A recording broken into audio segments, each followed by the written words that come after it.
Fala galera, meu nome é Everton Luiz, sou supervisor técnico da Takal e também técnico em motores. E hoje nós vamos falar um pouco sobre o que é um motor superquadrado, um motor quadrado e um motor subquadrado. Certamente você já deve ter ouvido esse termo em alguns vídeos, em alguma informação técnica sobre motores, e hoje nós vamos esclarecer o que cada um deles significa, em que motores eles são mais comuns de ser usados e qual é a característica que esse desenho físico do motor promove para o próprio motor. Tá joia? Então vamos começar falando sobre motores superquadrado. Do que se refere superquadrado? Quando a gente está falando de motores superquadrado, nós estamos falando de motores que possuem o diâmetro do pistão maior do que o seu curso. O que é o curso do pistão? Então, quando o motor está em funcionamento, o pistão ele faz um movimento de subida e descida. Joia? Quando eu tenho um motor superquadrado, o diâmetro do pistão é maior do que esse movimento de subida e descida. Então, o movimento dele de subida e descida é bem curto e o diâmetro dele bem largo. Onde a gente costuma encontrar esses tipos de motores? A gente costuma encontrar esses tipos de motores praticamente em motores de Fórmula 1. Aquele barulho agudo e as altas rotações que esse motor promove é em decorrência dessa característica, de ter um diâmetro de pistão bem largo, bem grande e um curso bem curto. O que a característica desse motor promove para o motor? Então ele tem um baixo torque em baixas rotações e uma alta potência em altas rotações.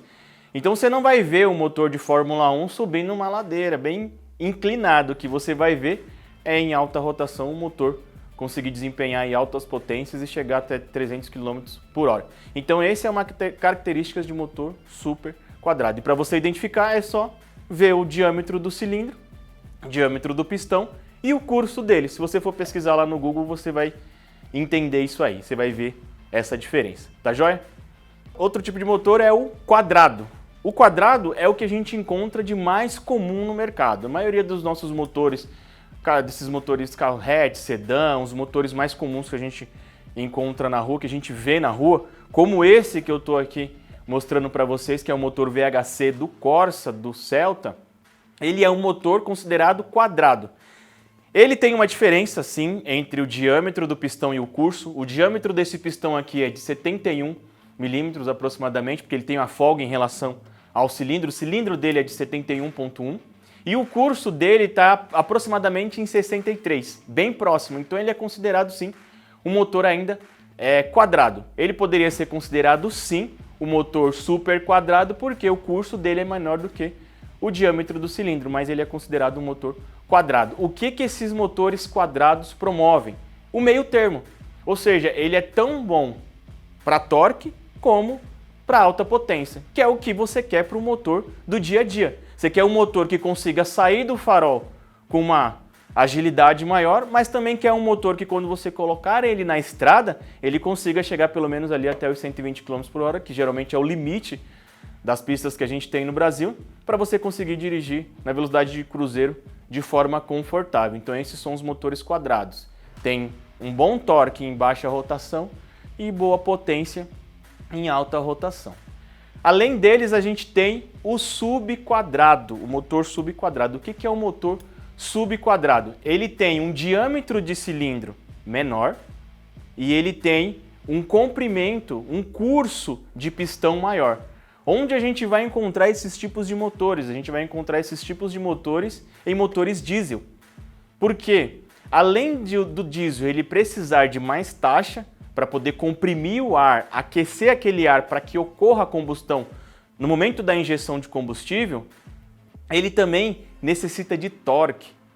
Diferente do Fórmula 1, o que mais a gente encontra em caminhões é a necessidade de subir aclives, de ter essa agilidade e com grande carga. Então você vê aí os motores, às vezes subindo uma serra com diversas toneladas na caçamba e o caminhão vai embora. Tem ali o câmbio, lógico, para também melhorar esse desempenho, mas o que manda ali, o que faz com que aquele motor tenha um bom desempenho é o torque. Então os motores diesel, eles têm um diâmetro de cilindro menor, sempre menor do que o seu curso, o que vai fazer com que ele tenha um maior torque em baixa rotação. Um detalhe legal é que se você olhar na rotação desses motores, no caso da Fórmula 1, os motores chegam lá a 12.000, 16.000 RPM. No caso de diesel, geralmente você vai ver o limite de rotação em 6.000, até menos, porque não é um motor que gira muito. Por quê? Porque ele tem essa característica de ter torque em baixa rotação. Você também dificilmente vai ver um caminhão chegando a 300 km por hora, a não ser que ele seja preparado, motor. Tem uns motores aí de Fórmula aí que anda na pista com motores de caminhão, mas é um motor totalmente preparado para aquilo. As turbinas são gigantes, peso reduzido, enfim, consegue. Mas no comum não. Por quê? Porque ele precisa carregar peso. É aquela hora que ele sai do farol e ele precisa daquela força para tracionar as rodas e conseguir levar toda aquela carga. Então, esses são os 3 tipos de características que existem nos motores de hoje. O motor super quadrado, lembre sempre da Fórmula 1, diâmetro de cilindro maior do que o curso. O quadrado, em que eles se igualam, eles são praticamente iguais. E no subquadrado, em que o diâmetro do cilindro é menor.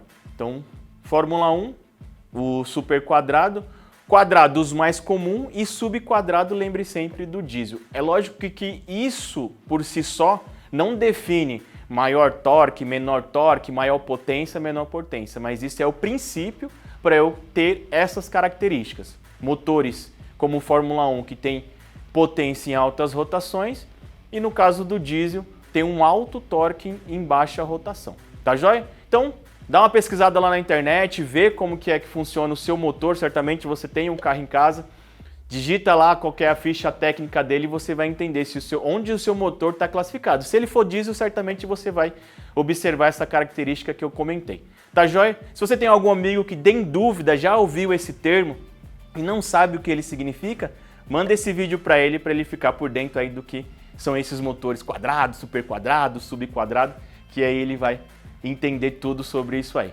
Tá joia, galera? Obrigado. Não se esqueça, curte esse vídeo, se inscreve no nosso canal. Se você ainda não é inscrito, não se esqueça, se inscreve. Ativa o sininho lá para toda vez que a Takal mandar um vídeo, criar um vídeo, esse vídeo chegar até você. Deixa seu comentário se gostou, se não gostou e principalmente nos dê um feedback do que você quer ouvir, do que você quer entender sobre motores. A ideia aqui é trazer conteúdo sobre motores, o que o motor tem e o que você quer conhecer. Tá joia? Te espero na próxima e até mais.